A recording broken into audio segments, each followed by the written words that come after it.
तुम मुझे खून दो मैं तुम्हें आज़ादी दूंगा तथा जय हिंद जैसे नारे देने वाले और वर्ष 1943 में सिंगापुर में अस्थायी सरकार का गठन करने वाले भारत के पहले प्रधानमंत्री और राष्ट्रपति सुभाष चंद्र बोस का नाम आप सभी ने सुना होगा। आज हम बात करेंगे सुभाष चंद्र बोस की। नमस्कार दोस्तों, मैं अनुज सोम स्वागत करता हूं आपका फिर से एक नई वीडियो में। सुभाष चंद्र बोस का जन्म 23 जनवरी 1897 को उड़ीसा के कटक नामक स्थान पर हुआ था। इनके पिता का नाम जानकी दास तथा माता का नाम प्रभावती था। जानकी दास उड़ीसा के प्रसिद्ध सरकारी वकील थे, किंतु बाद में वकालत छोड़ने के बाद इन्होंने निजी प्रैक्टिस शुरू की। सरकार के द्वारा जानकी दास को राय बहादुर की उपाधि भी प्रदान की गई थी। सुभाष चंद्र बोस अपने पिता के 14 संतानों में 9वें स्थान पर थे और लड़कों में इनका क्रम 5वें स्थान पर था। शुरुआत की पढ़ाई सुभाष चंद्र बोस की कटक में ही संपन्न हुई और इसके बाद 12वीं की पढ़ाई भी इन्होंने वहां से ही पूरी की। जिस समय 12वीं की पढ़ाई सुभाष चंद्र बोस कर रहे थे तो बीमार हुए और बीमार होने के कारण, पढ़ाई अच्छी संपन्न ना होने के कारण क्लास में इनका दूसरा स्थान रहा। बचपन से ही सुभाष चंद्र बोस सेना में शामिल होना चाहते थे और इसके लिए 12वीं पढ़ाई करने के बाद इन्होंने 49वीं बंगाल रेजिमेंट की परीक्षा दी। परीक्षा में पास भी हुए, लेकिन आंखों में प्रॉब्लम होने के कारण मेडिकल अनफिट होने की वजह से आर्मी में भर्ती नहीं हो पाए। इसके बाद बीए ऑनर्स की पढ़ाई बड़ी लगन से पास की और कलकत्ता विश्वविद्यालय में दूसरा स्थान तथा क्लास में पहला स्थान इन्होंने हासिल किया। अब यहाँ से शुरू होती है सुभाष चंद्र बोस की असली स्ट्रगल। पिता चाहते थे कि बेटा जो है आईसीएस की परीक्षा पास करे। इसके लिए जानकी दास ने सुभाष चंद्र बोस के सामने प्रस्ताव रखा कि आप आईसीएस अधिकारी बनके मेरी इच्छा पूरी करें। पिता की इच्छा पूरी करने के लिए सुभाष चंद्र बोस लंदन गए और लंदन में जाने के बाद इन्होंने आईसीएस की परीक्षा पास की। आईसीएस की परीक्षा में चौथा स्थान सुभाष चंद्र बोस को प्राप्त हुआ और इसके बाद इन्होंने अपने बड़े भाई को पत्र लिखा और पत्र लिख के ये सूचित किया कि मैं आईसीएस अधिकारी बनना नहीं चाहता। कारण ये था कि सुभाष चंद्र बोस ने वर्ष 1915 में विवेकानंद जैसे व्यक्तित्व का काफी ज्यादा साहित्य पढ़ा था, जिसके कारण बचपन से ही भारत को आजाद कराने की इनके अंदर इच्छा थी और ये चाहते नहीं थे कि ये अंग्रेजों का गुलाम बने। इसी कारण इन्होंने आईसीएस का जो अधिकारी पद है वो प्राप्त नहीं किया। वायसराय को इन्होंने पत्र लिखकर आईसीएस की जो परीक्षा इन्होंने पास की थी उससे इस्तीफा दिया और इसके बाद ये भारत आए। भारत में इस समय जब ये आए तो उस समय भारत में गांधी के द्वारा असहयोग आंदोलन चलाया जा रहा था। विवेकानंद जैसे व्यक्ति से प्रभावित होने के साथ साथ सुभाष चंद्र बोस ने अपना जो राजनीतिक गुरु है वो सीआर दास को बनाया था। सीआर दास बंगाल के प्रसिद्ध कांग्रेसी नेता थे। सीआर दास से सुभाष की मुलाकात हुई और मुलाकात होने के बाद वर्ष 1922 में जब चोरा चोरी कांड हुआ तो चोरा चोरी कांड के बाद गांधी जी के द्वारा असहयोग आंदोलन को वापस ले लिया गया। असहयोग आंदोलन वापस लेने के कारण सुभाष चंद्र बोस का मन काफी दुखी हुआ और इसके बाद उन्होंने उग्रवाद का रास्ता अपनाया। कारण यह था कि गांधी जी अहिंसक नीति के समर्थक थे, जबकि सुभाष चंद्र बोस किसी भी तरीके से भारत को आजाद कराना चाहते थे। और वर्ष 1923 में जब चित्तरंजन दास के द्वारा स्वराज पार्टी का गठन हुआ तो स्वराज पार्टी के गठन के बाद स्वराज पार्टी ने चुनाव लड़ा और चुनाव लड़ने में सीआर दास कलकत्ता के महापौर बने। तो उसी समय सुभाष चंद्र बोस को भी सीआर दास ने कलकत्ता का कार्यकारी अधिकारी नियुक्त किया था।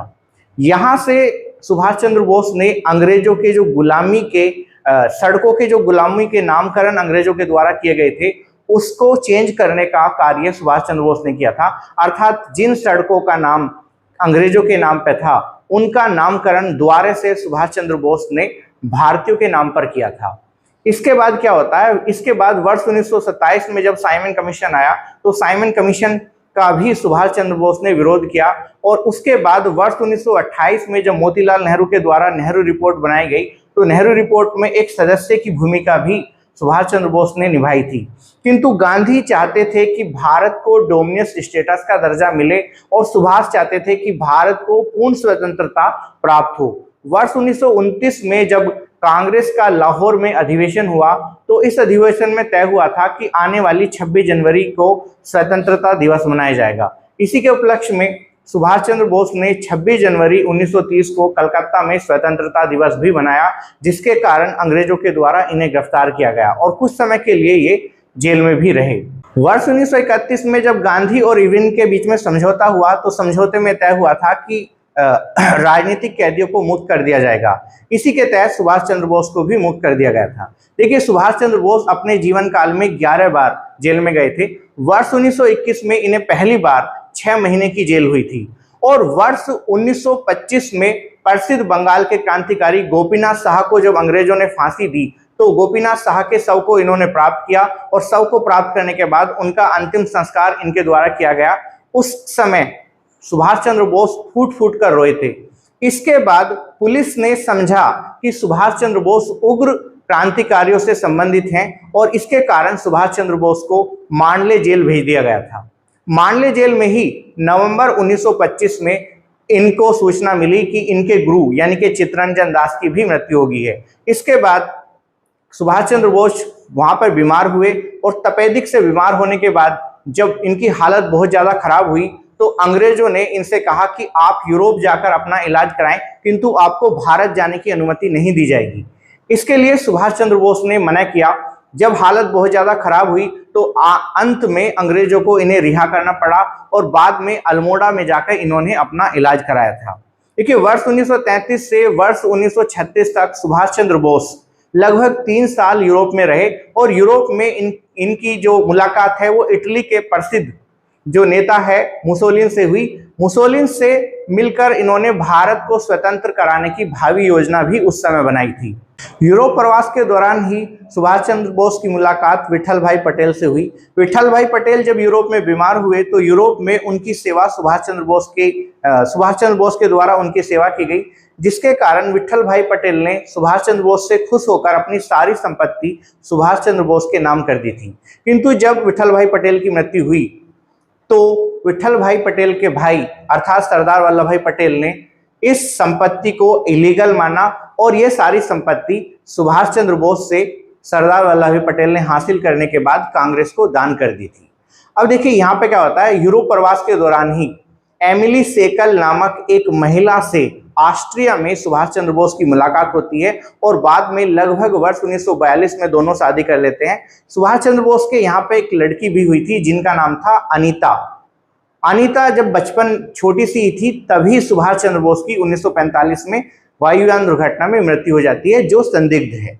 लेकिन इससे पहले की जो घटना है, आइए हम उस पर चर्चा करते हैं। ये यूरोप प्रवास के दौरान यात्रा करने के बाद जब ये भारत लौटे तो भारत में 1937 में चुनाव हुआ। चुनाव में इन्होंने हिस्सा नहीं लिया और इसके बाद वर्ष 1938 में जब हरिपुरा कांग्रेस का सम्मेलन हुआ तो हरिपुरा कांग्रेस सम्मेलन में सुभाष चंद्र बोस को गांधी जी के द्वारा अध्यक्ष बनाया गया।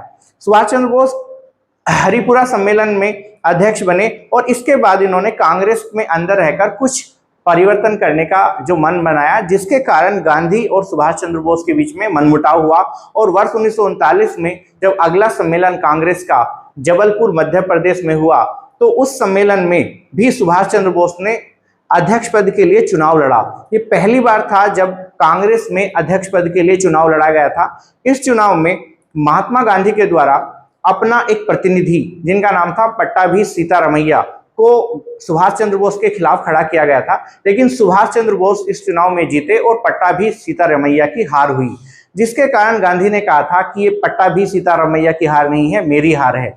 यहाँ से सुभाष और गांधी के बीच मनमुटाव हुआ और इस मनमुटाव के कारण बाद में कार्यकारिणी में मतभेद होने के कारण सुभाष ने कांग्रेस के पद से इस्तीफा दिया और वर्ष 1939 में ही कांग्रेस के अंदर फॉरवर्ड ब्लॉक की स्थापना की। लेकिन बाद में फॉरवर्ड ब्लॉक कांग्रेस से अलग हुआ और एक स्वतंत्र संगठन बना।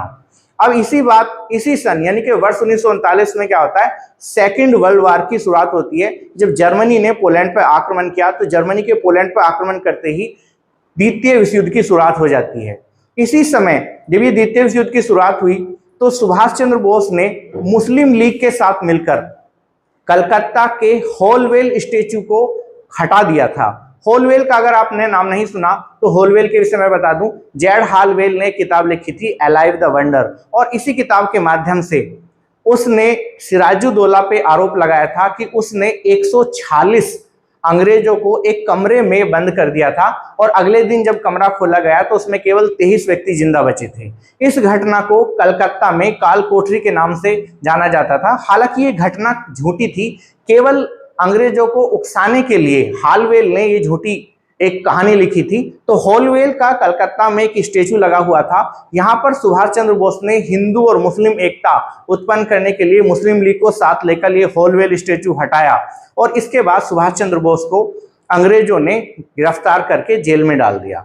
जेल में जब ये रहे तो जेल में रहने के बाद इन्होंने भूख हड़ताल की और भूख हड़ताल के बाद जब ये बहुत ज्यादा बीमार हुए तो मजबूरी में अंग्रेजों को इन्हें मुक्त करना पड़ा, किंतु अपने घर पर ही नजरबंद किया गया। अब जब ये नजरबंद थे तो उसी समय इन्होंने जर्मनी और रूस जैसे देशों से सहायता प्राप्त करने का मन बनाया। यहां से एक योजना बनाई जाती है और योजना बनाने के बाद जियाउद्दीन के वेश में ये अपने घर से रात को फरार होते हैं और फरार होने के बाद ये पेशावर पहुंचते हैं। पेशावर से काबुल पहुंचे और काबुल में जाने के बाद इटली में एक ओरलैंडो मैसेटा नामक व्यक्ति का पासपोर्ट बनवाया गया। एक फर्जी पासपोर्ट था। इस ओरलैंडो मैसेटा नामक व्यक्ति के पासपोर्ट के माध्यम से ये यहाँ से रूस पहुंचे, लेकिन बाद में पता चला कि रूस भी मित्र राष्ट्र जो है उनमें शामिल हो गया है। तो रूस में सहायता ना मिलने के कारण जर्मनी आए। जर्मनी में इनकी मुलाकात हिटलर से हुई। हिटलर से मुलाकात होने के बाद 3 चीज तय की गई, जिसमें पहली चीज ये थी कि आप अपनी रेडियो से मुझे अंग्रेजों के खिलाफ बोलने के लिए अनुमति दोगे। साथ ही साथ जो ब्रिटिश सेना में जो भर्ती भारतीय हैं जो जर्मनी ने अपने कब्जे में ले रखे थे, उनको आप मुझे दोगे और भारत में स्वतंत्र सरकार की स्थापना जो मैं यहाँ पे करूँगा उसको आप अनुमति दोगे। लेकिन ये स्वतंत्र सरकार की जो स्थापना की अनुमति है वो हिटलर ने नहीं दी, जिसके कारण यहाँ पे हिटलर से बात नहीं बनी। और इसके बाद सुभाष चंद्र बोस ने जापान जाना तय किया। जहां से ये जापान पहुंचते हैं और जापान में रास बिहारी बोस के द्वारा इन्हें आजाद हिंद फौज की क्या है कमान सौंपी जाती है। वर्ष 1941 में जब जापान ने मलय पर आक्रमण किया तो मलय पर आक्रमण करने के समय अंग्रेजी सेना ने जापानी सेना के समक्ष समर्पण किया। इसी अंग्रेजी सेना में कुछ भारतीय सैनिक भी थे, जिनमें कैप्टन मोहन सिंह भी प्रमुख थे। कैप्टन मोहन सिंह ने भी जापानी सेना के समक्ष समर्पण किया। अब यहाँ पे क्या होता है देखिए, जैसे ही भारतीय सेना यानी कि अंग्रेजी सेना की ओर से कुछ भारतीय सैनिक जो लड़ रहे थे, उन्होंने भी जब जापानी सेना के समक्ष समर्पण किया तो जापानी सैनिकों ने कहा कि आप हमारी ओर मिल जाएं और हमारी ओर मिलने के बाद भारत की स्वतंत्रता के लिए आप प्रयास करिए। इसके लिए ज्ञानी प्रीतम सिंह और मेजर फ्यूजीहारा ने कैप्टन मोहन सिंह को समझाया और इसके बाद पहली आजाद हिंद फौज का गठन किया गया। अब पहली आजाद हिंद फौज के गठन में कैप्टन मोहन सिंह ने मुख्य भूमिका निभाई थी। इस आजाद हिंद फौज में वे सभी सैनिक सम्मिलित थे जिन्होंने जापानी सेना के समक्ष आत्मसमर्पण किया था।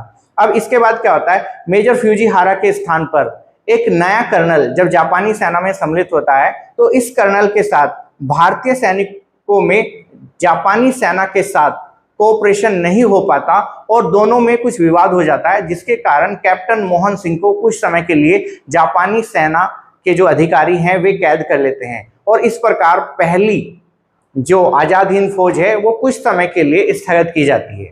अब इसी बीच हम सुभाष चंद्र बोस की बात कर रहे थे, इसी बीच सुभाष चंद्र बोस जर्मनी से जापान आते हैं और वे जापान के प्रधानमंत्री तोजो से मुलाकात करते हैं। जापानी प्रधानमंत्री तोजो उन्हें जापानी संसद डायट से मिलाते हैं और इसके बाद टोक्यो में रास बिहारी बोस से सुभाष चंद्र बोस की मुलाकात होती है और इसके बाद सिंगापुर में जो आजाद हिंद फौज पहले वाली आजाद हिंद फौज थी उसकी कमान सुभाष चंद्र बोस को सौंप दी जाती है। 21 अक्टूबर 1943 का दिन भारत के लिए बड़ा अविस्मरणीय रहा। इसी दिन सुभाष चंद्र बोस ने जापान की सहयोग से सिंगापुर में एक अस्थायी सरकार का गठन किया। इस सरकार में सुभाष चंद्र बोस प्रधानमंत्री, राष्ट्रपति और सेना के सर्वोच्च अधिकारी भी बने। इसी समय सुभाष चंद्र बोस ने सेना के लिए 3 ब्रिगेड का गठन किया, जिसमें सुभाष ब्रिगेड, गांधी ब्रिगेड और रानी लक्ष्मीबाई ब्रिगेड थी। अब होता यह है कि ये ब्रिगेड के माध्यम से जापानी सेना के सहयोग से वर्ष 1944 में अराकन की पहाड़ियों पर इस सेना ने अधिकार किया। और जब अंडमान और निकोबार जापानी सेना ने जीता तो अंडमान और निकोबार को सुभाष चंद्र बोस को सौंप दिया गया। सुभाष चंद्र बोस ने अंडमान और निकोबार का नाम स्वराज और शहीद द्वीप रखा। अब यहां से क्या होता है, यहां से सेना भारतीय क्षेत्र में प्रवेश करती है, अराकन की पहाड़ियों से सेना भारतीय क्षेत्र में प्रवेश करती है और इसके बाद मणिपुर के काफी क्षेत्रों को यह सेना जीत लेती है। लेकिन मानसूनी वर्षा होने के कारण जापानी सेना और भारतीय सेना के बीच में रसद आपूर्ति खत्म हो जाती है और जापानी सेना के द्वारा भारतीय सैनिकों का शोषण भी किया जाता है। और इसी समय वर्ष 1945 में जापान पे जब हिरोशिमा और नागासाकी पे बम गिराए गए तो जापान ने भी मित्र राष्ट्रों के सामने समर्पण किया, जिसके कारण आजाद हिंद फौज को जो शुरुआती सफलता पूर्वोत्तर भारत में हासिल हुई थी वो सफलता वे बरकरार नहीं रख पाए और अंत में अंग्रेजों के द्वारा इस सेना के कुछ अधिकारियों को गिरफ्तार करके दिल्ली में लाल किले के नाम से उन पर मुकदमा भी चलाया गया। लेकिन बाद में वायसराय ने अपनी विशेष शक्ति का उपयोग करके इनको मुक्त किया था। अब हुआ ये कि ये सेना तो हार गई थी, लेकिन 18 अगस्त 1945 को सुभाष चंद्र बोस की वायुयान दुर्घटना में संदिग्ध मृत्यु हुई। अब इस मृत्यु जो हुई है इसके पीछे बहुत सारे कारण बताए गए हैं, बहुत सारी कमेटी भी इनकी मृत्यु के जांच के लिए बनी, लेकिन आज तक भी मृत्यु का कारण सही क्या था इस चीज का सटीक खुलासा नहीं हुआ है। तो धन्यवाद।